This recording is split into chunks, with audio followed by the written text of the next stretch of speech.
Amen. Merci beaucoup. Je dis un bon Amen.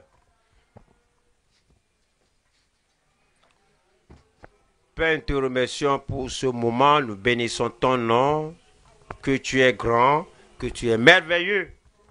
Seigneur, nous te sommes reconnaissants de nous avoir rassemblés ici afin de nous préparer et faire de nous des gens élevés en compréhension dans l'appel que tu nous as lancé et dans la compréhension du ministère que nous devons avoir. Nous demandons, Seigneur, que comme tu nous formes, comme tu nous développes et comme tu nous fais monter, élever en compréhension dans l'appel ministériel que tu nous as donné, nous prions que nous fassions des choses plus grandes, plus élevées pour le royaume au nom de Jésus.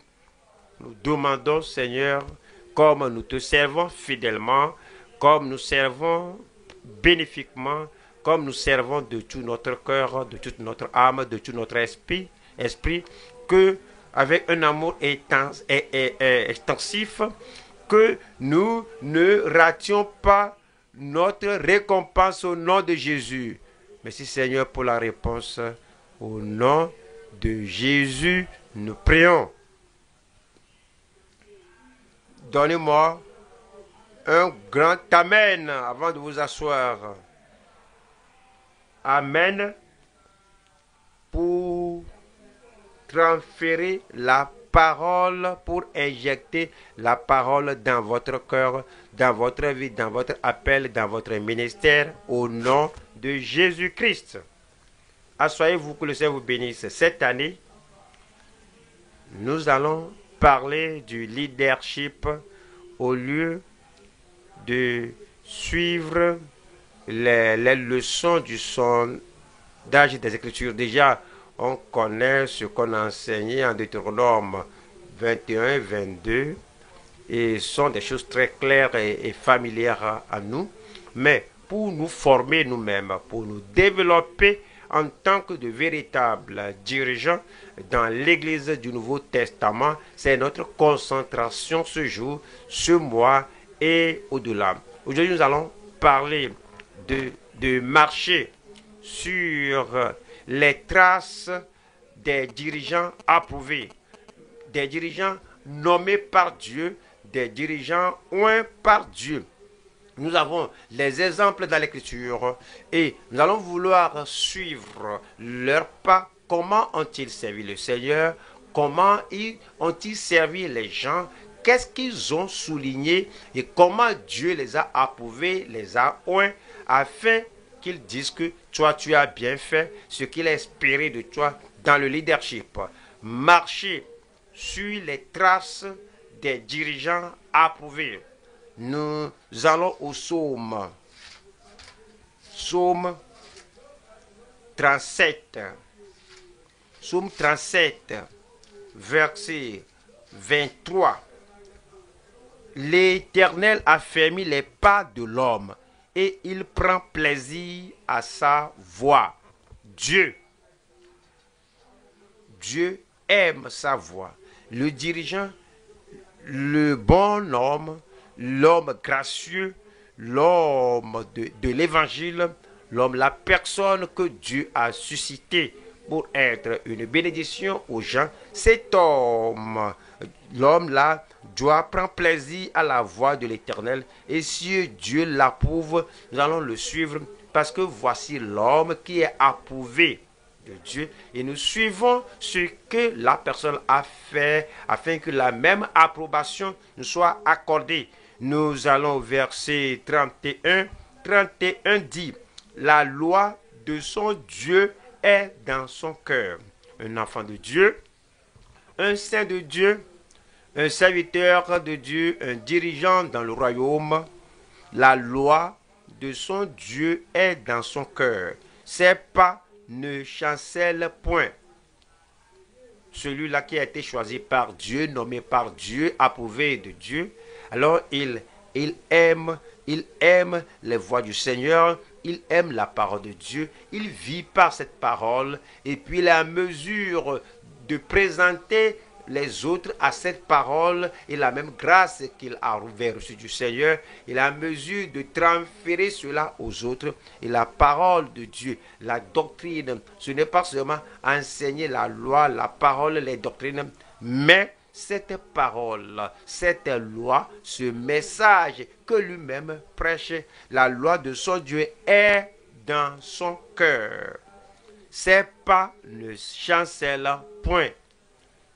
Nous allons au Romains chapitre 4, 12.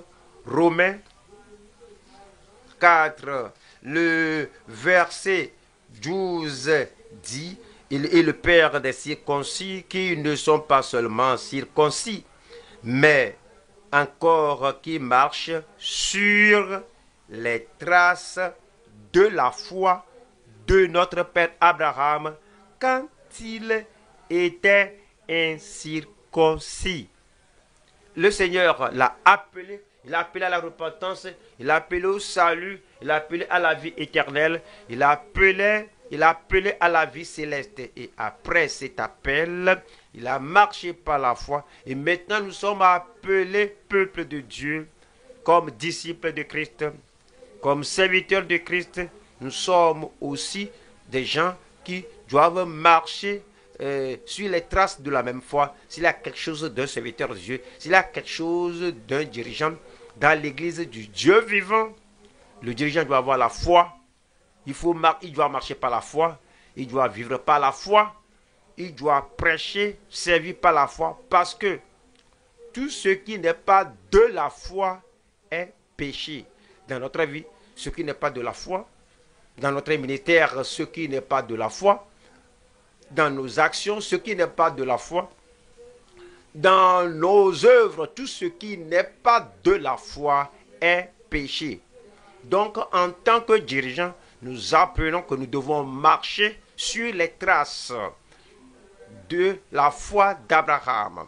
Et nous allons au Corinthiens 2. 2 Corinthiens chapitre 2. Deuxième Corinthiens chapitre 2. 2 Corinthiens 2. Nous allons voir le verset 2 Corinthiens 2. Nous parlons de marcher par la foi, marcher sur les pas d'un dirigeant approuvé. Nous allons prendre le dirigeant approuvé par le mot dirigeant. Et nous allons prendre ces dirigeants un à un. Et il y a L pour Luc, il y a E pour Ézéchiel, il y a A pour Apollos, il y a D pour Daniel, et nous allons voir E pour Epaphras, il y a R pour les Récabites, et il y a S pour Stéphane, qui est Étienne, un à un. Nous allons voir que Luc 1, le label, l'œuvre loyale de Luc.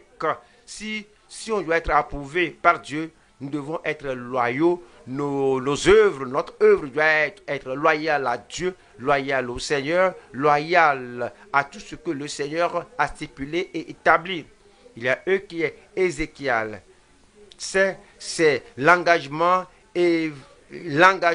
d'évangélisation d'Ézéchiel. Et les gens qui s'engagent à l'évangélisation de notre monde. Ça, c'est principal.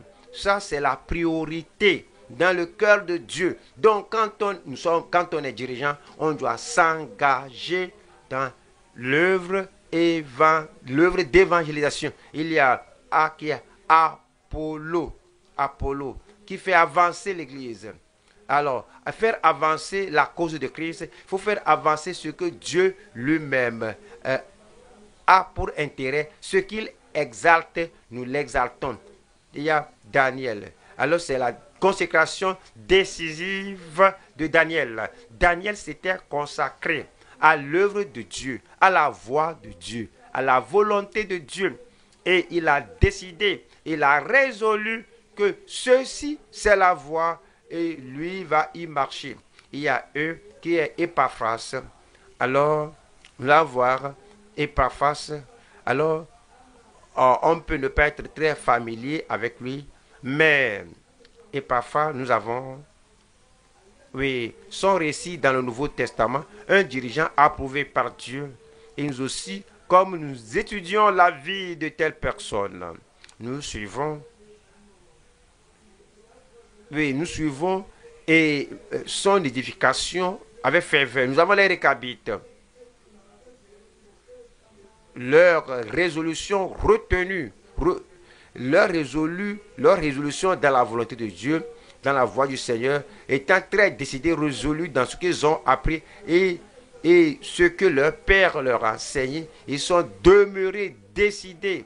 Ils ont retenu leur résolution, retenue, gardée. Il y a Stéphane ou Étienne.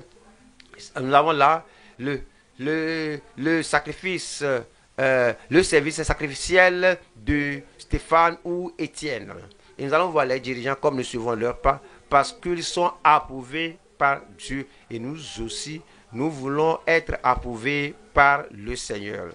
De la même manière qu'ils ont reçu l'approbation de Dieu, de la même manière, nous allons vouloir avoir l'approbation de Dieu. Nous allons le labeur ou l'œuvre loyale de Luc.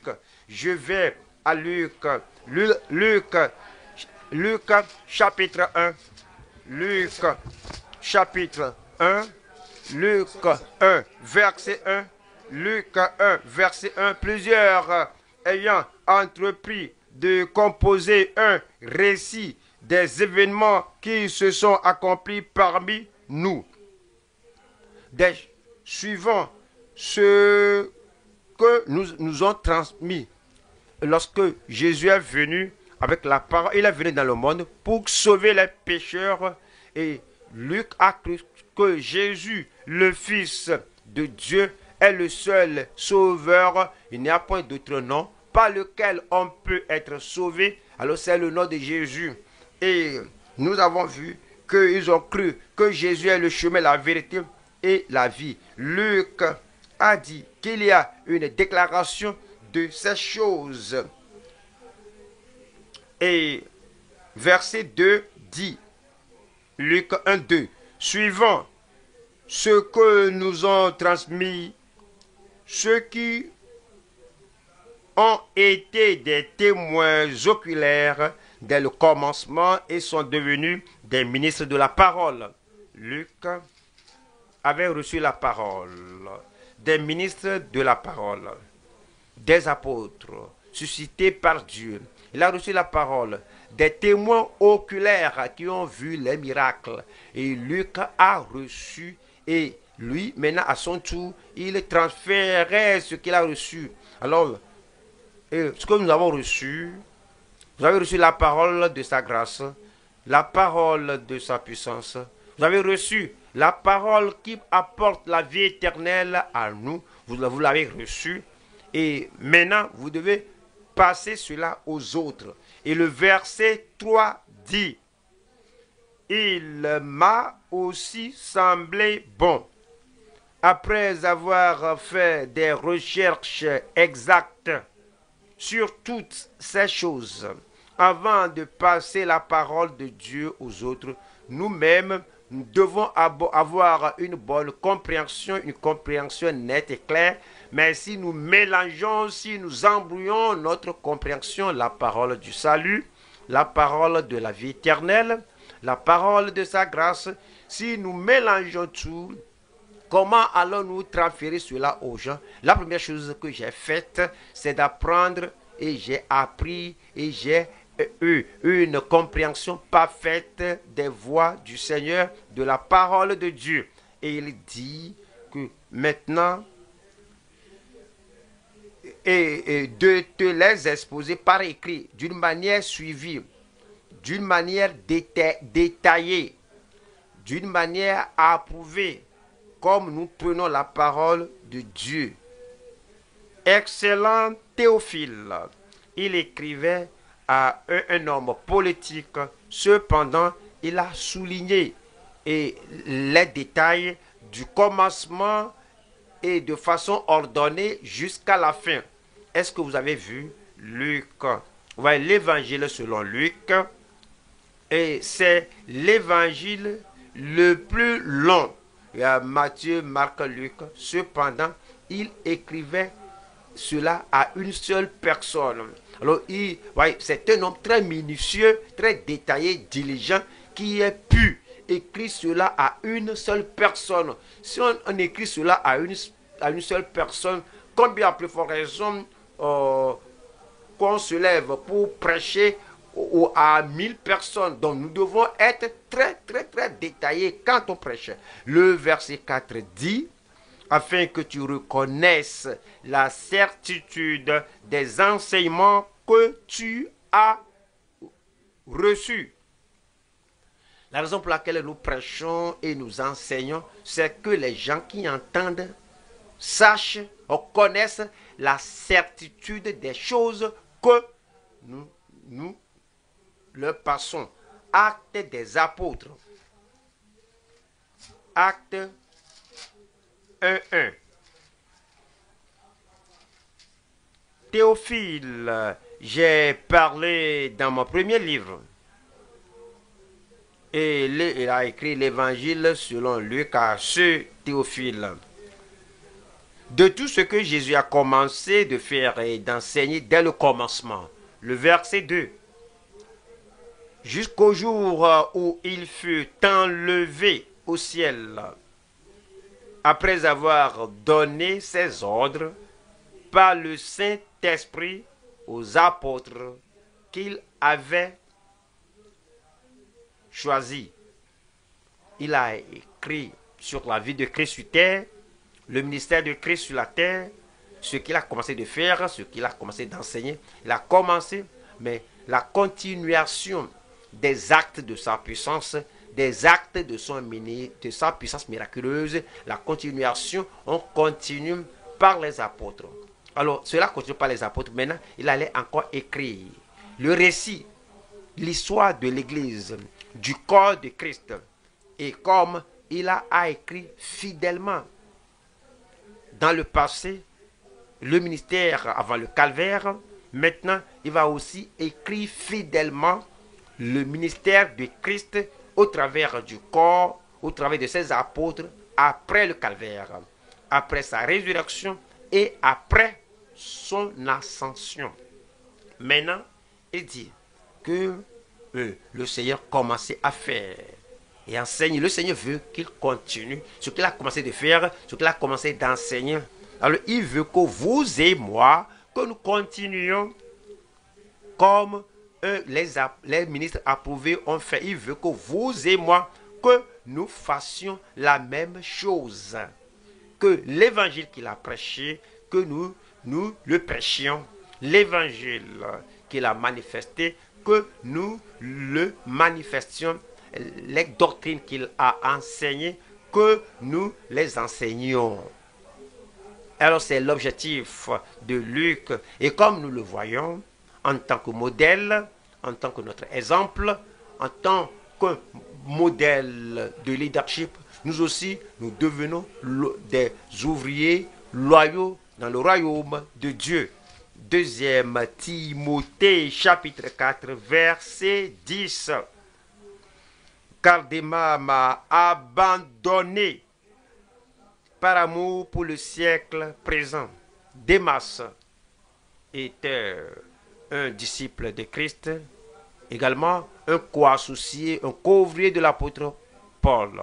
Mais le monde l'a attiré et le monde l'a dissuadé, le monde l'a corrompu. Et alors il a été si attiré qu'il s'était égaré de la commission des choses que le Seigneur lui a appelé à faire, et il est allé après le monde. Il est allé après le monde et dit, car Démas m'a abandonné par amour pour le siècle présent. Et il est parti pour Thessalonique. Crescence est allé en Galatie, Tite en Dalmatie. Le verset 11 dit, Luc seul est avec moi. Luc seul est avec moi. L'homme là, non seulement il écrivait, non seulement il prêchait, il demeurait aussi dans une communion consacrée en relation avec l'apôtre Paul. C'est un exemple pour nous que comme nous sommes loyaux à la parole, nous sommes loyaux dans nos témoignages, nous sommes loyaux dans notre partenariat avec des dirigeants, nous sommes dirigeants et nous sommes loyaux dans votre partenariat avec le leadership, avec d'autres ouvriers dans l'évangile. Seul Luc reste avec moi en temps de difficulté dans le ministère de l'apôtre Paul. Dans la prison était là, les persécutions étaient là, les choses négatives étaient là, mais Luc ne va pas l'abandonner. Il est resté avec lui et dit Luc seul. Et Luc suffisait ce que les autres pourraient faire, mais Luc seul. Il est en mesure de pouvoir de subvenir à tout besoin de l'apôtre Paul. Luc, le labeur ou l'œuvre loyale de Luc. Alors nous allons voir maintenant Ézéchiel. Nous allons voir maintenant l'engagement d'évangélisation d'Ézéchiel. Le Seigneur l'a appelé comme il m'a appelé. Alors il veut que nous soyons approuvés comme Ézéchiel qui est demeuré dans son engagement dans l'œuvre du Seigneur. Et nous devons demeurer dans l'engagement, dans l'œuvre du Seigneur pour nous. Et nous allons c'est l'engagement d'évangélisation de Ézéchiel. Je vais à Ézéchiel au chapitre 2. Ézéchiel 2, le verset 6. Verset 6 dit, et toi, fils de l'homme, ne les crains pas et ne crains pas leur discours. Quoique tu aies auprès de toi des ronces et des épines. Ouais, nous devons comprendre cela parce que la nature humaine n'a pas changé, le monde n'a pas changé, les pécheurs n'ont pas changé, les nations n'ont pas changé, la politique, pas la politique n'a pas changé. Parce que tout cela n'a pas changé parfois, il y a des épines, il y a des ronces autour de vous en tant que ministre. Et si vous considérez les épines et les ronces, vous n'allez pas faire ce que le Seigneur veut que vous fassiez. Vous n'allez pas avoir les regards sur Dieu comme Christ qui est le chef et le consommateur de votre foi. C'est pourquoi nous avons ces exemples comme dirigeants que Dieu a remis l'œuvre entre leurs mains et le Seigneur a dit ne crains pas et ils n'avaient pas peur. S'ils n'avaient pas peur, s'ils n'ont pas craint, vous aussi vous n'allez pas craindre. Donnez-moi un bon amen, non? Et puis il dit que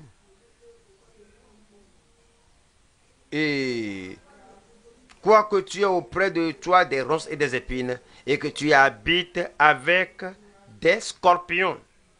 Pensez-y. Vous savez vous savez ce que c'est que le scorpion, que si ça darde quelqu'un, si ça pique quelqu'un, vous savez, non? Ouais, Dieu Seigneur dit, mais je vous donne un ministère.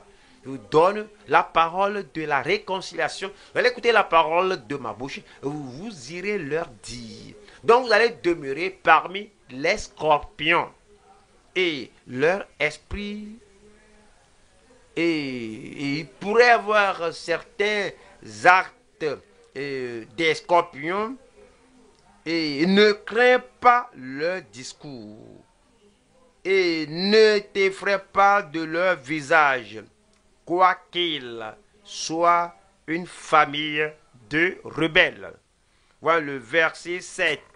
7 dit, tu leur diras mes paroles, qu'ils écoutent ou qu'ils n'écoutent pas. qu'il écoute ou qu'il rejette la parole, car ce sont des rebelles. Ézéchiel pourrait ne pas savoir toutes ces caractéristiques des gens, mais Dieu savait et Dieu lui a dit, Dieu l'a préavisé que tu ne trouveras pas cela difficile, dans le ministère, qu'il y a des gens, et comme quand tu prêches, les gens reçoivent et acceptent la vérité, tu serais content. Mais d'autres fois, les gens peuvent se rebeller, ils peuvent rejeter, ils peuvent agir non seulement comme étant neutre, comme va-t'en, ils ne vont pas dire que va-t'en, ils vont rester là-bas pour te faire du mal, quoi qu'ils soient, des scorpions, des ronces, des épines, parce qu'ils sont rebelles. Cependant, tu écouteras la parole de ma bouche et tu leur diras de ma part. Et le verset 8 dit, et toi, fils de l'homme, écoute ce que je vais te dire. Ne sois pas rebelle, comme cette famille de rebelles. Ouvre ta bouche et mange ce que je te donnerai. Nous allons au chapitre 3, qui nous dit à partir du 17. Fils de l'homme, je t'établis comme sentinelle. Ne permets pas aux gens là de te convertir en une autre personne, en une personne faible. Tu es une sentinelle pour le Seigneur. Le Seigneur dit, voici les dirigeants approuvés par le Seigneur et nous devons être de pareils dirigeants, des sentinelles qui n'a pas honte de dispenser la parole de la vérité, la sentinelle. Fils de l'homme, je t'établis comme sentinelle sur la maison d'Israël. Tu écouteras la parole de ma bouche. Ne deviens pas une personne faible. Tu écouteras la parole qui sortira de ma bouche et tu les avertiras de ma part. Le verset 18 dit, quand je dirai aux méchants, tu mourras, si tu ne l'avertis pas. Si tu ne parles pas pour détourner le méchant de sa mauvaise voie, il dit, et pour lui sauver la vie, nous prêchons la repentance pour sauver la vie.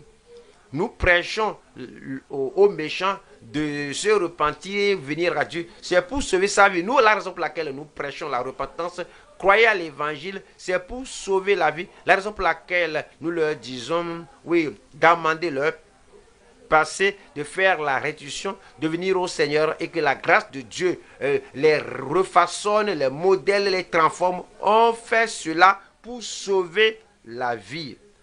Mais si on ne l'avertit pas, ce méchant mourra dans son iniquité et je te redemanderai son sang. Le verset 19 dit, mais si tu avertis le méchant et qu'il ne se détourne pas de sa méchanceté, si tu avertis le méchant et que le méchant ferme ses oreilles à l'avertissement, il agit comme il n'a rien entendu, et alors il s'est enhardi comme s'il n'a rien reçu, alors que cela ne vous dérange pas, vous avez joué votre rôle. Alors même Jésus-Christ, notre Seigneur et Sauveur, a prêché la parole. Et il y avait un Judas Iscariote là-bas qui a fait la sourde oreille. Même Jésus, le Seigneur, a prêché la parole de la vie éternelle. Et il y avait des pharisiens, des scribes qui ont bouché leurs oreilles pour ne pas entendre, afin qu'ils ne soient pas guéris, afin qu'ils ne se convertissent pas, que cela ne vous dérange pas. Même Noé a prêché toutes ces années. Regardez le déluge qui a emporté tout. Cependant, lorsque vous jouez votre rôle comme Ézéchiel, alors ce méchant mourra dans son iniquité. Mais si tu avertis le méchant et qu'il ne se détourne pas de sa méchanceté et de sa mauvaise voie, il mourra. La proclamation sera accomplie dans sa vie. tu as parlé du jugement de Dieu contre la méchanceté. Dieu est le péché. Dieu s'irrite contre le méchant chaque jour et que moi, je n'y crois pas, que Dieu est amour. Ne te dérange pas parce que tu l'as dit, lui ne croit pas ça. Dieu est Dieu. Et il est le Dieu de puissance, le Dieu de force, de justice. Il est le Dieu de sainteté. Et s'il refuse de se repentir, c'est dit que le méchant mourra dans son iniquité. Et toi, tu sauveras ton âme. Nous allons au verset 20. 20 dit, si un juste se détourne de sa justice et croit à la sécurité éternelle et dit, crois comme je suis sauvé une fois pour de bon, tout ce que je fais n'a pas de rapport, n'a rien, n'a pas de jugement. Alors, si un juste se détourne de sa justice et fait ce qui est mal, je mettrai un piège devant lui et il mourra, parce que tu ne l'as pas averti. Mais tu as tant peur de ce méchant, tu as tant peur de cette personne juste et il était né de nouveau selon le langage du Nouveau Testament, mais il est devenu si mauvais, si dégénéré, si rebelle. Il dit que je suis né de nouveau pour toujours, ne me parle pas, ne me corrige pas, et ne me corrige pas, et tu as peur de telle personne. Le père a peur de ses enfants, la mère a peur de sa fille, un pasteur qui a peur des membres de son église. Et tu ne peux plus les avertir, tu prêches avec des messages mielleux qui n'affectent personne, qui n'appellent personne à la repentance. Et c'est dit, et parce que tu ne l'as pas averti, il mourra dans son péché. On ne parlera plus de la justice qu'il a pratiquée. Et je te redemanderai son sang.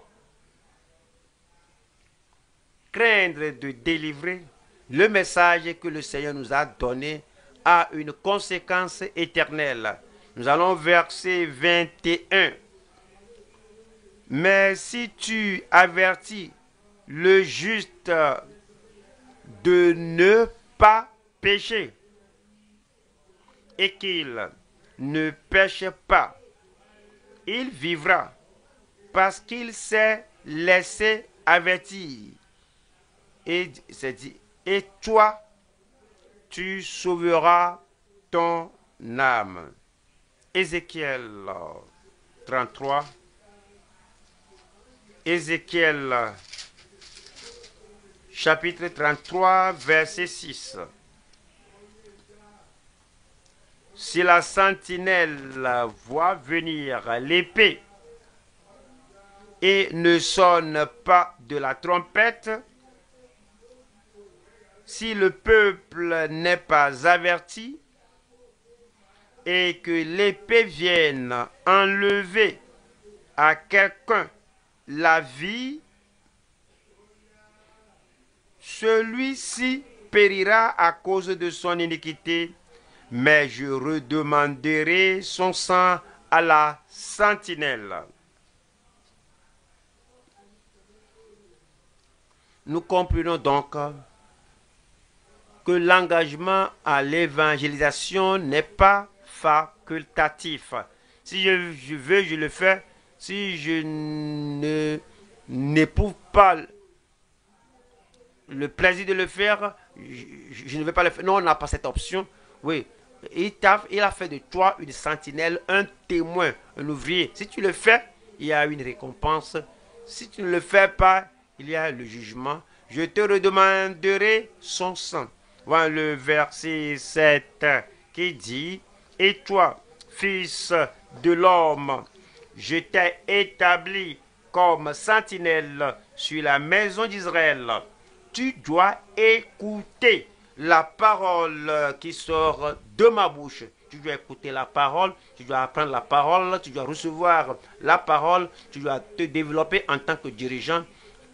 Comme ces dirigeants se sont développés, tu écouteras la parole qui sort de ma bouche et les avertir de ma part. Le verset 8 dit, quand je dis aux méchants, méchant, tu mourras. Tu mourras. Si tu ne parles pas pour détourner le méchant de sa voie, ce méchant mourra dans son iniquité et je te redemanderai son sang. Il y a divers types de prédicateurs de nos jours. Il y a des prédicateurs, des orateurs de motivation.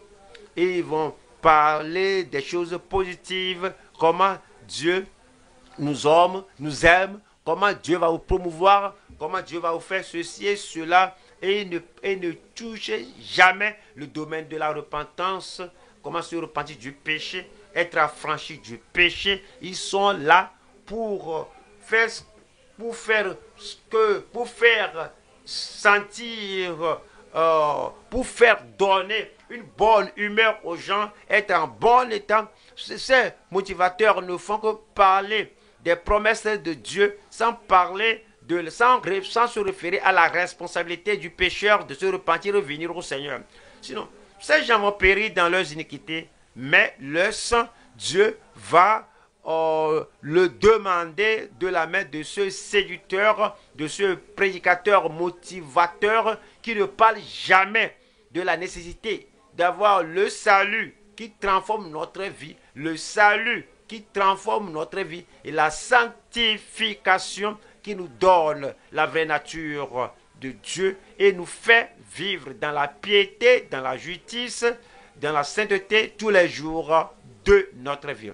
Dieu nous montre l'exemple et les modèles de tous ces dirigeants afin que par la grâce de Dieu, que nous soyons fidèles à notre appel, fidèles à la commission que le Seigneur nous a donnée au nom de Jésus. Quelqu'un crie Amen. Ah, c'est l'avancement reconnu d'Apollos. Acte 18, 24, Acte chapitre 18, je lis le verset 24, Acte 18, 24, un juif nommé Apollos, originaire d'Alexandrie, homme éloquent et versé dans les Écritures, vint à Éphèse. Nous apprenons que les dirigeants que Dieu approuve, les dirigeants que Dieu a nommés doivent s'y apprendre les Écritures, doivent s'y connaître les Écritures, doivent s'y se rappeler les Écritures, que les gens peuvent dire que oui, ils connaissent l'Écriture. Après tout, lorsque notre enseignant, lorsque les maîtres ou les enseignants enseignent aux collégiens, aux écoliers, ouais, ils connaissent la matière et ils enseignent efficacement.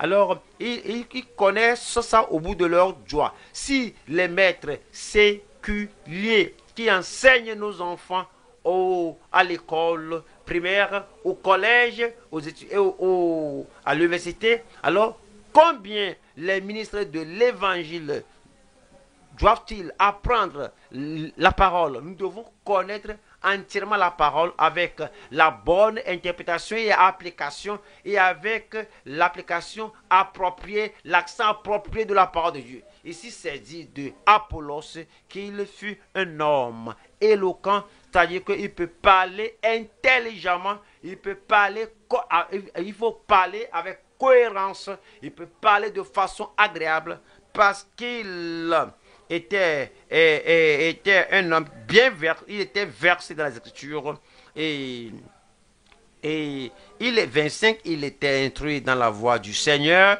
et fervent d'esprit.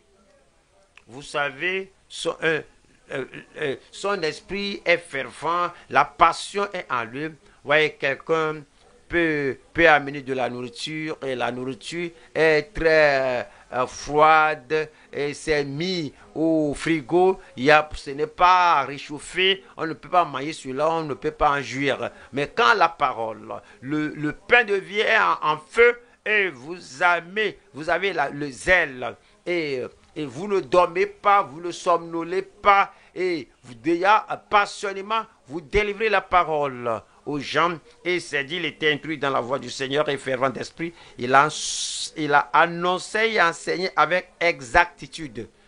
C'est un exemple pour nous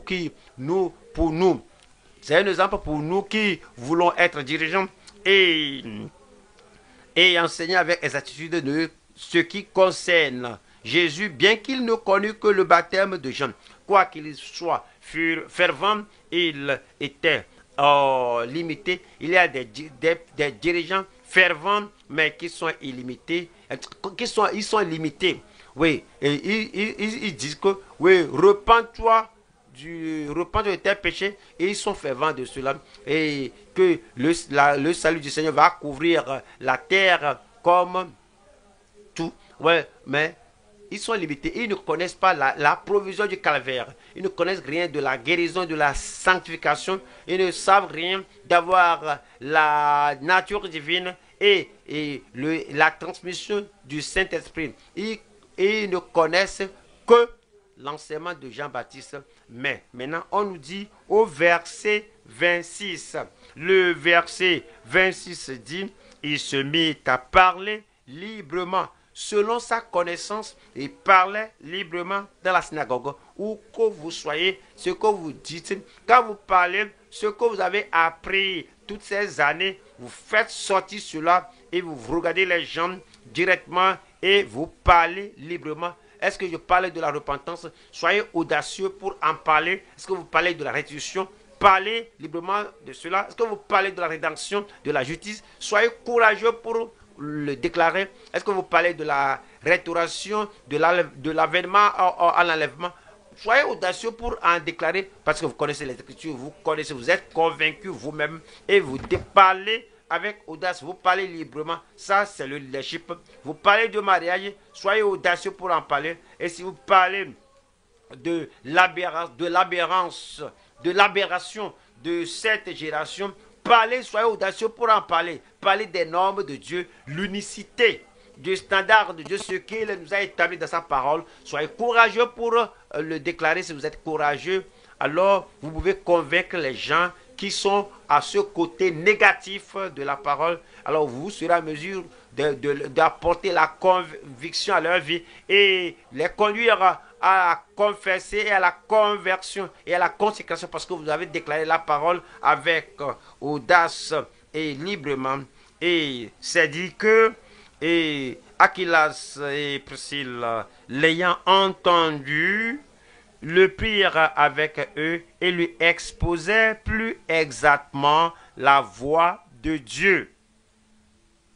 Maintenant, Aquilas et Priscille, de grands dirigeants, pour que vous puissiez prendre un prédicateur audacieux, éloquent et un dirigeant qui est bien équipé, qui était sous le ministère de Jean-Baptiste, un homme qui est fervent d'esprit, un homme qui est éloquent, qui parle et qui est très versé dans les Écritures, puissant dans les Écritures, pour prendre un pareil homme et lui expliquer la parole de Dieu, et que l'homme même vous écoute. Vous devez être aussi courageux comme lui, vous devez être aussi dirigeant que lui, vous devez être aussi courageux que lui. Et vous lui expliquez, c'est-à-dire que le prière avec eux et lui exposer plus exactement la voix de Dieu. Le verset 27 dit, comme il voulait passer en Achaïe, les frères les encouragèrent et écrivirent aux disciples de le bien recevoir. Ils l'ont recommandé parce parce qu'il a reçu la parole de façon parfaite. Il a reçu parfaitement. Il n'a pas dit que moi, quelqu'un m'enseigne. Ne voyez-vous pas combien je suis fervent, très audacieux? Non, il était humble et sa connaissance ne l'a pas élevé, ne l'a pas fait très orgueilleux. Et c'est-à-dire que écrivez aux disciples de le bien recevoir. Quand il fut arrivé, il se rendit par la grâce de Dieu très utile à ceux qui avaient cru. Il les a aidés, et ils l'ont beaucoup aidé. Et maintenant, parce que maintenant il s'est développé. C'est pourquoi chaque fois nous observons notre développement, nos dirigeants. Alors, c'est pour que nous ayons plus de connaissances que lorsque nous retournons à nos églises, nous retournons là pour les aider. Et si c'est une nouvelle assemblée, nous les aidons beaucoup. 28 dit, car ils réfutaient vivement les Juifs en public, démontrant par les Écritures que Jésus est le Christ, parce qu'il a été développé. Le ministère que nous avons doit monter comme nous apprenons toutes ces choses semaine après semaine, et nous avons cette voie parfaite, nous avons plus de force en nous, et les gens à qui nous devons prêcher doivent savoir que nous avons été en présence de Dieu et nous avons reçu l'enseignement de la parole de Dieu. Allons maintenant à D, qui est ici, qui est la consécration décisive de Daniel. Vous connaissez l'histoire de Daniel, chapitre 1 et le verset 8 qui a dit ici, Daniel résolu. Alors il venait de Juda, il est venu à Babylone, et Juda et Babylone étaient à l'extrême, à la fin extrême, ou bien à l'extrémité de la moralité. Juda est à l'extrémité de la moralité, c'est Juda. Babylone, c'est l'extrême, ou bien l'extrémité de l'idolâtrie. Il a quitté Juda pour venir à Babylone, et lui sera un dirigeant approuvé de Dieu, et il allait avoir une révélation que nul autour de lui en son temps, même après lui dans l'Ancien Testament, avait. Et parce que à cause de la résolution qu'il a embrassée, voici la résolution que nous devons faire, la consécration que nous devons faire devant le Seigneur. On ne doit pas être comme tout le monde. On ne doit pas copier toute personne ordinaire autour de soi, parce que lui-même a résolu de ne pas se souiller par les mets du roi et par le vin dont le roi buvait. Et il pria le chef des eunuques de ne pas l'obliger à se souiller. Il y a des gens qui n'ont pas une ferme position. S'ils voyagent, ils sont maintenant au Canada, ils se retrouvent aux États-Unis, ou bien en Europe, ils voient que là, ils sont chrétiens, tout le monde est chrétien, né de nouveau, et partout, mais les gens sont si superficiels que les gens n'ont pas une position distincte, ferme, pour s'écarter du monde. Certains comme prédicateurs, comme certains ministres dirigeants, ou bien certains membres de l'Église, eux, ils étaient profonds quand ils étaient ici. Maintenant, ils sont allés où il n'y a pas cette profondeur, tout est à la surface. Alors, beaucoup de personnes, ils viennent il cède, il regarde gauche à droite ce que les gens ici font et que si je me démarque, je serai la seule personne. Daniel a résolu alors que quelle que soit la superficialité vue autour de lui, que lui ne va pas se souiller. Alors, il ne va pas se souiller, il ne va pas souiller son corps, son esprit, son intelligence, il ne va pas se souiller. Et il a pris sa position. Vous allez prendre votre position. Mais la charité bien ordonnée commence par soi. Vous devez commencer, vous devez prendre votre position dans votre église locale ici, vous devez prendre votre position là où vous travaillez, vous devez prendre votre position dans votre culture. Pendant que vous êtes ici, les gens vous connaissent leur dialecte et les gens vous voient. Vous devez prendre votre position ici avant de pouvoir aller vers ces lieux et avant de pouvoir prendre une position ferme là-bas. On dit en Daniel chapitre 6, Daniel 6, le verset 3 dit, Daniel, il y a plusieurs Daniel, mais celui-ci, ce Daniel surpassait les chefs et les satrapes, il surpassait tous les officiers, les chefs et les satrapes autour de lui. Daniel surpassait les chefs et les satrapes parce qu'il avait en lui un esprit supérieur et le roi pensait à l'établir sur tout le royaume.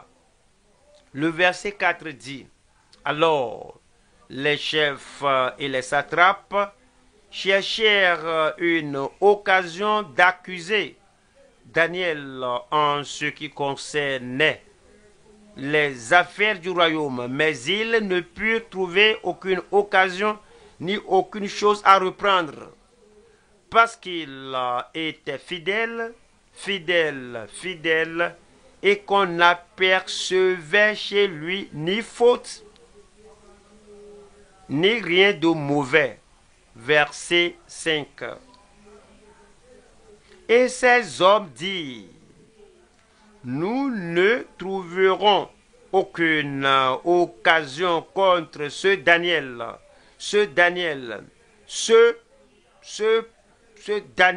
en particulier, ce Daniel distinct particulier, ce Daniel parfait, à moins que nous n'en trouvions une dans la loi de son Dieu. Connaissez bien l'histoire. Alors, ils sont allés voir le roi, ils ont parlé au roi et ils ont loué le roi que personne ne doit demander quelque chose à un Dieu pendant 30 jours, sauf à toi seul. Et l'homme était très content et un édit était promulgué, un édit qui est irrévocable. Il croit que l'édit qui ne va pas changer va changer Daniel. Leur édit ne va pas vous changer.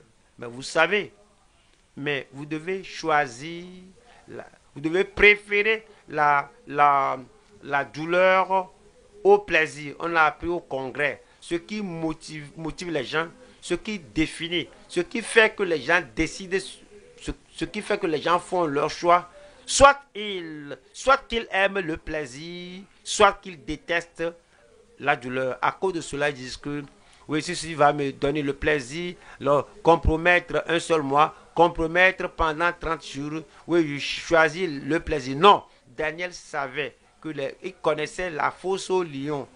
Cela peut signifier, oui, la douleur, mais il a choisi cela. Et voilà le verset 10. Verset 10 dit, lorsque Daniel sut que le décret était écrit, il se retira dans sa maison où les fenêtres de la chambre supérieure étaient ouvertes. C'est ce qu'il faisait chaque fois. Si vous prêchez ce que vous prêchez toujours, si vous croyez à ce que vous croyez toujours, si vous tenez ferme pour les choses que vous croyez toujours, si vous continuez de croire à la totalité de la révélation de Dieu, quoi qu'il ait la complicité, le complot pour vous éprouver des douleurs, c'est la personne là qui a une consécration décisive voulant suivre le Seigneur et s'est dit et où les fenêtres de la chambre supérieure étaient ouvertes dans la direction de Jérusalem. Et 3 fois le jour, il se mettait à genoux. Il n'a même pas changé sa position. Alors il se mettait à genoux. Comme il s'est mis à genoux, il a prié le Dieu des cieux. Tous ces gens, ils sont là. Les fenêtres sont ouvertes. Et si je me mettais à genoux, est-ce qu'ils ne vont pas me voir? Cela ne compte pas. Dieu vous voit. Quelle que soit la personne qui vous voit, il n'y a pas de problème. Je dis, il n'y a pas de problème. Et puis, on nous dit dans ce verset 10 et 3 fois le jour, il se mettait à genoux. Il priait et il louait son Dieu comme il le faisait auparavant.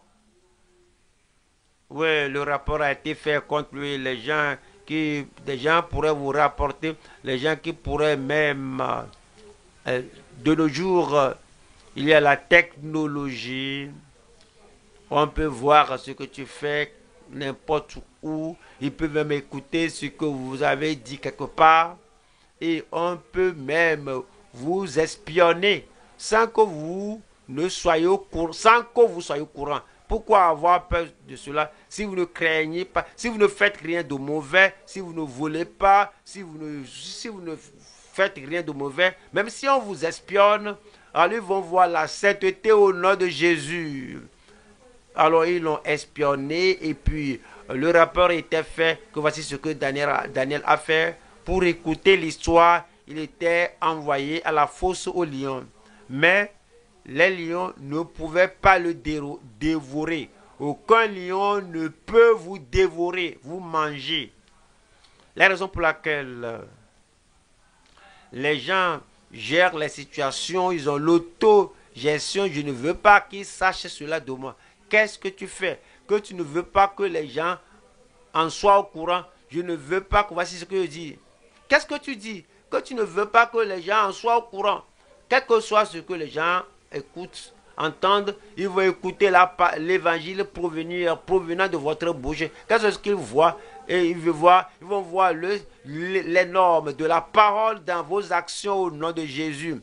Et c'est dit, le matin, le roi s'était levé pour voir ce qui était arrivé à Daniel. Le Seigneur vous protégera. Le Seigneur vous préservera jusqu'à ce que vous gagniez la dernière âme à gagner. Le Seigneur ne vous abandonnera jamais. Le Seigneur ne vous abandonnera jamais. Il sera à vos côtés au nom de Jésus. Le verset 20. En s'approchant de la fosse, c'est le roi déjà. En s'approchant de la fosse, il appela Daniel d'une voix triste. Le roi prit la parole et dit à Daniel, Daniel, serviteur du Dieu vivant, il savait maintenant, tu savais qu'il est le serviteur du Dieu vivant et tu l'as jeté dans la fosse aux lions. Ouais, il y a des gens, ils se contredisent. Lui, serviteur du Dieu vivant, le Dieu qui est toujours vivant, le Dieu qui ne va pas abandonner les siens, et tu as jeté son serviteur dans la fosse aux lions, le serviteur du Dieu vivant, ton Dieu, que tu sers avec persévérance, a-t-il pu te délivrer des lions? Voilà le verset 21. Et Daniel dit au roi, roi, vis éternellement. Ça, c'est ce qu'ils disent normalement. L'homme là n'est pas vivant maintenant ici. Nous ne savons pas là où il vit maintenant. Le verset 22. Mon Dieu a envoyé son ange. Amen. Et fermé la gueule des lions qui ne m'ont fait aucun mal, parce que j'ai été trouvé innocent devant lui et devant toi non plus, ô roi, je n'ai rien fait de mauvais. Alors, c'est le genre de dirigeant que nous devons être. Notre vie doit être franche.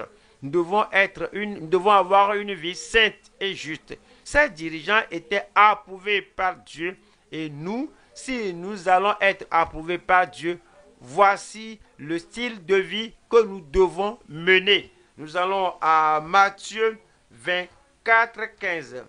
Nous voulons voir comment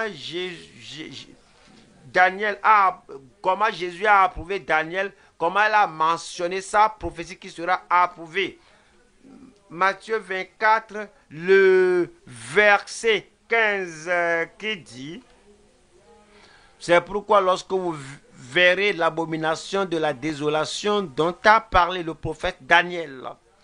Jésus a affirmé que Daniel fut un prophète de Dieu, un prophète de grande révélation. Et lorsque vous verrez cela dont a parlé Daniel, établi en lieu saint, que celui qui y fasse attention. Et Jésus a continué, voir le verset 21.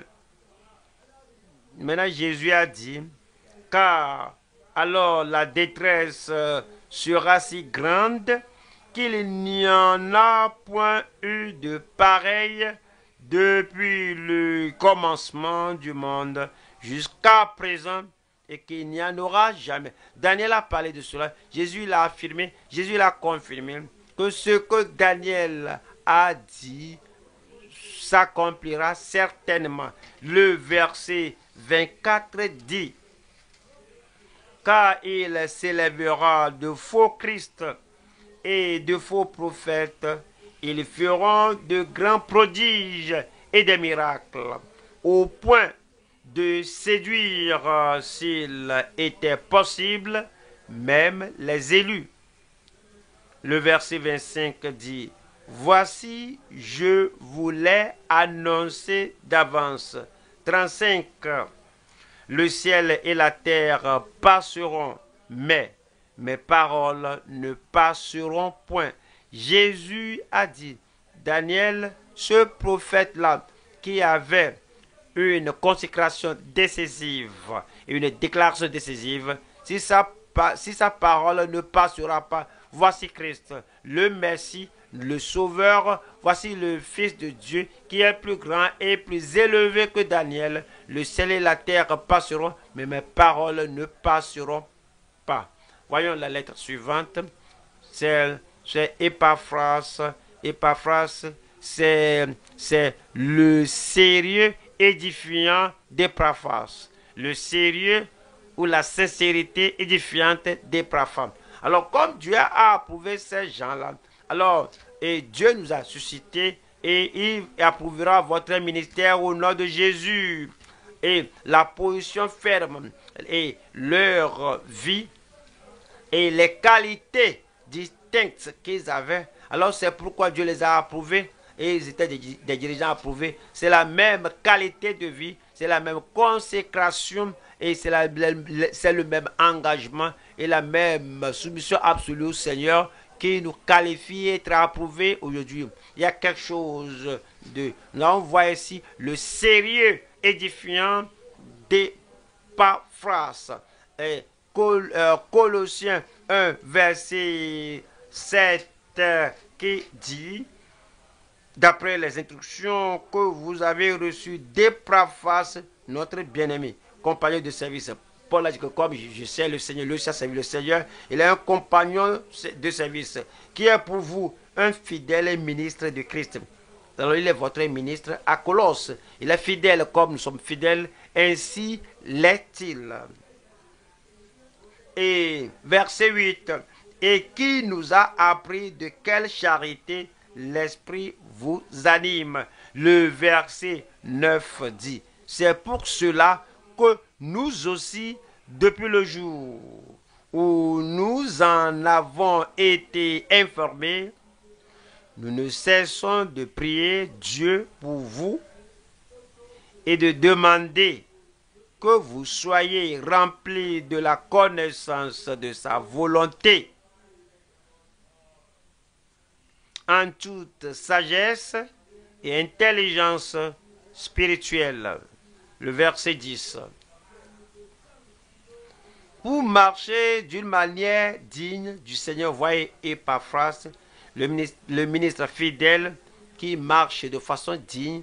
Alors il vous est présenté comme exemple, il vous est présenté comme modèle, il vous est présenté comme un exemple que vous aussi, que la même grâce qu'il avait, que vous l'ayez, et la même force et la même concentration, la même détermination, le même engagement que lui et Epaphras avait, que vous l'ayez. Alors, n'est-ce pas bon que le même sérieux du dirigeant, la même concentration de votre dirigeant et la même soumission absolue, totale de votre dirigeant au Seigneur, que vous aussi, vous ayez la même chose. Et que vous augmentiez en toutes choses de bonnes œuvres et croissant par la connaissance de Dieu. Colossiens 4, verset 12. Epaphras, qui est des vôtres, vous salue. Oui, il est de la même, il est dans le même environnement que vous. Il a souffert des mêmes persécutions que vous. Et c'est dit, Epaphras, qui est des vôtres, vous salue. Serviteur de Jésus-Christ, il n'y a pas de doute de lui. Il ne cesse de combattre pour vous dans ses prières.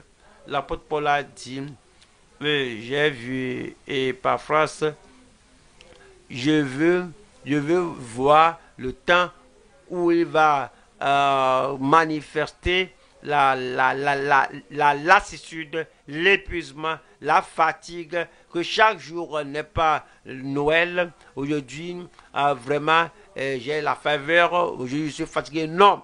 Et parfois, chaque fois, il est toujours fervent. Chaque fois, il est fervent. Il ne cesse de combattre pour vous dans ses prières, afin que, parfait et pleinement persuadé, vous persistiez dans une entière soumission à la volonté de Dieu. Voilà la lettre suivante, c'est R. Nous allons voir les récabites qui ont gardé leur résolution. Et ils ont décidé, leur Père leur enseigner, et maintenant Dieu veut prouver qu'ils ne doutent pas de leur résolution, mais il veut montrer à Jérémie que ces récabites, comme ils l'ont appris de leur père qui n'est plus, cependant, ils gardaient cela. Alors, nous allons à Jérémie. Le Seigneur a dit à Jérémie, Jérémie 35, le verset 1. La parole fut adressée à Jérémie de la part de l'Éternel au temps de Joachim, fils de Josia, roi de Juda, en ces mots. Le verset 5 dit, je mis devant les fils de la maison des récabites des coupes pleines de vin et des calices.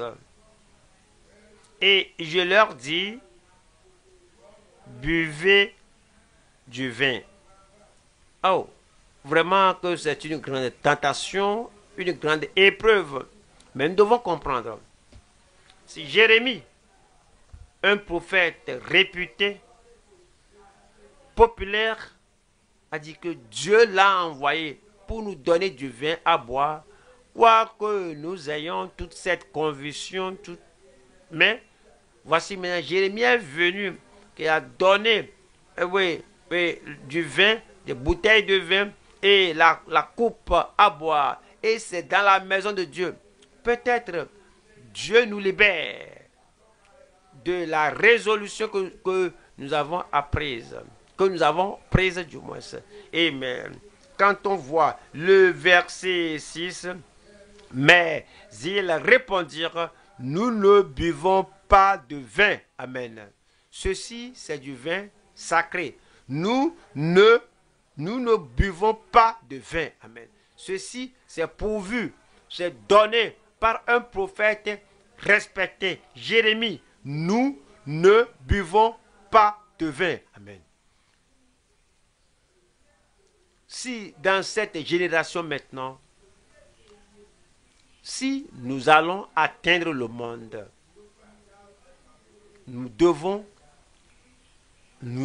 attirer les portiers qui gardent des milliers de personnes derrière la porte là. Parce que nous n'allons pas passer par la porte sans les aborder. Comme on l'a fait au congrès récemment clos le samedi passé. Et nous avons abordé les portiers. On a dit que ton réseau, les gens avec toi derrière la guérite là-bas, pourrais-tu nous aider à les inviter? Ils ont dit oui. Et nous planifions aussi à amener plus dans le futur. Et certains ont parlé, certains ont seulement communié avec nous. Et certains, ceux qu'ils connaissent, c'est ce qu'ils disent. Et ce qu'ils connaissent, c'est ce qu'ils pratiquent. C'est ce qu'ils pratiquent, c'est ce qu'ils vont nous présenter. Et certains vont dire que Dieu les a amenés, oui, par la direction du Seigneur. Dieu amènera beaucoup de ces gens. Ils peuvent dire des choses que certains, ils ne vont pas faire du mal, ils ne vont pas nous dire quelque chose pour nous blesser. Mais ceux qui croient sincèrement, c'est ce qu'ils vont dire. Mais ça peut ne pas parvenir au niveau de ce que nous avons appris ces 21 ans à la vie profonde. Alors certains vont dire que si Dieu les a amenés, et ils ont dit ceci, ils ont dit cela, et Dieu qui nous a enseigné à ce niveau dans la parole de Dieu, alors c'est lui maintenant qui les amène. Quel que soit ce qu'ils disent, vous comprenez mal. Le Seigneur a dit que nous devons aller de par le monde entier et prêcher l'évangile à toute la création. Et nous n'avons pas les portes ouvertes à toutes les créatures, sauf par ces gens-là qui se tiennent à la porte qui est au portail de ces portes, de ces gens. Donc nous voulons les amener. Nous n'allons pas dire que assois-toi ici, nous sommes plus saints que toi, nous connaissons plus que toi. Non, on ne peut pas faire ça. Si nous on fait cela, ils vont savoir que nous sommes venus pour les endoctriner. On ne va pas faire ça. Donc, nous partageons le pupitre avec eux. Ils vont dire ce qu'ils savent dire dans la parole de Dieu. Alors, cela va nous profiter, mais il y aura aussi un aspect de différence. Nous n'allons pas abandonner ce que nous avons appris 21 ans. Mais Jérémie maintenant les a amenés. Jérémie a dit que buvez. Et que j'ai reçu la parole du Seigneur pour ceci. Mais il répondit, nous ne buvons pas de vin. Car Jonadab, fils de Récab, notre père, nous a donné cet ordre. Vous ne boirez jamais de vin. Ni vous, ni vos fils. Amen. Ni vos fils. La parole que nous croyons, Christ est pour toujours. Donnez-moi amen. Et la parole du salut, la foi en Christ Jésus, c'est pour toujours. La sainteté, sans laquelle personne ne verra le Seigneur, c'est pour toujours. La puissance du Saint-Esprit et les vases sanctifiés, c'est pour toujours. la parole que la trompette sonnera et les morts en Christ seront enlevés. Nous aussi qui sommes vivants, nous serons enlevés avec eux. Ce n'est pas seulement un moment, c'est pour toujours. Et ils ont dit que ce que nous avons appris, ce que nous pratiquons, c'est pour toujours. Et c'est ce que nous allons continuer de pratiquer. Donnez-moi Amen. Donc, je parle à l'église du siège, je parle à la vie profonde partout. Que nous allons tenir des conférences et nous allons inviter des gens qui ne sont pas comme nous. Des gens qui ne s'habillent pas comme nous. Des gens qui ne mettent pas le point sur chaque i, qui ne mettent pas l'action sur chaque lettre. Des gens qui ne soulignent pas ce que Dieu nous a enseigné toutes ces années. Et comme nous les amenons, nous allons communier avec eux. Nous allons les accepter.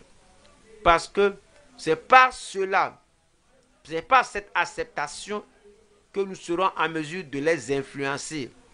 Qu'aucun d'entre nous ne s'assied derrière pour dire qu'est-ce qu'on fait. Alors nous apportons la grande commission. Alors nous réseautons. On travaille en réseau. Nous réseautons avec les gens qui ne connaissent pas les choses. Quand il s'agit d'atteindre les gens, ils peuvent ne pas connaître certaines des choses que nous connaissons, mais l'accent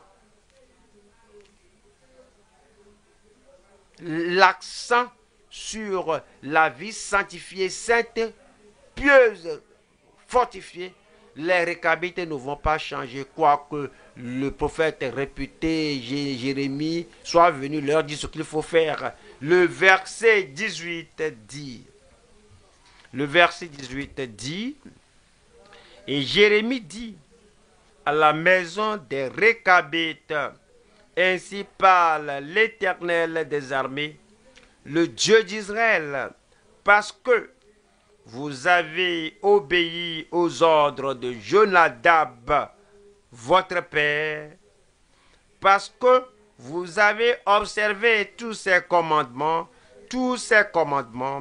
et fait tout ce qu'il vous a prescrit. Nous voyons le verset 19. À cause de cela, ainsi parle l'Éternel des armées, le Dieu d'Israël, Jonadab, fils de Récab, ne manquera jamais de descendants qui se tiennent en ma présence. Ils vont obéir à la parole de leur Père pour toujours, et le Seigneur les a honorés pour toujours, et que vous ne manquerez jamais de descendants qui se tiennent en ma présence. Nous allons voir S, alors qui est le service sacrificiel de Stéphane.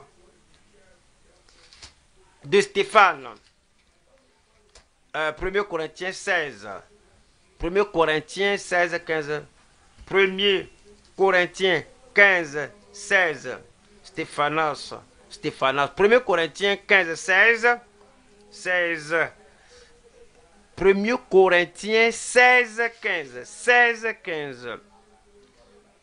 Encore une recommandation que je vous adresse, frères. Vous savez que la famille de Stéphana est les prémices de l'Achaïe et qu'elle s'est dévouée au service des saints.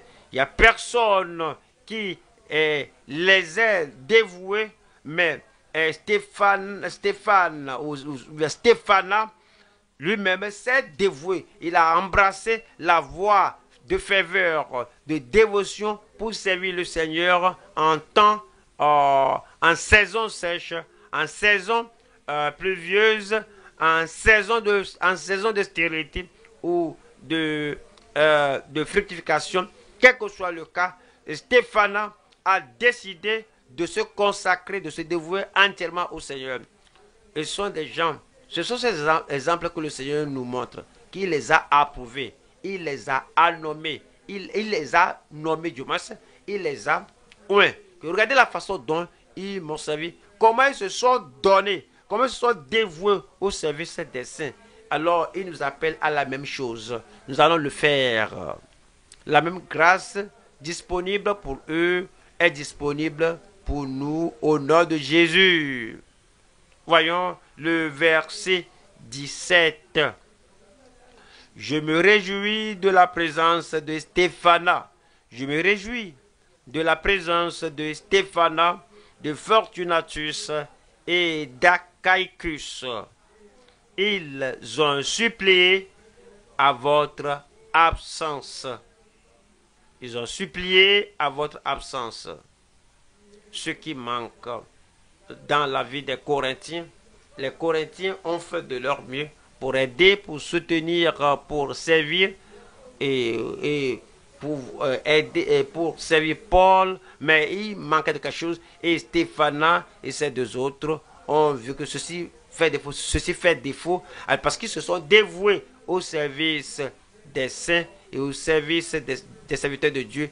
Quel que soit ce qui manque, alors joyeusement, ils ont supplié à cela, alors ils ont pourvu à cela, alors ils étaient presque épuisés parce qu'ils se sont dévoués au service et au ministère des saints et continuent de faire cela. Je prie que tout ce que nous avons appris, que la grâce de Dieu se multiplie dans la vie de chacun de nous et que c'est ce service loyal de Luc et que ce que nous avons appris, que le Seigneur reproduise cela dans notre vie, dans notre labeur cette année au nom de Jésus.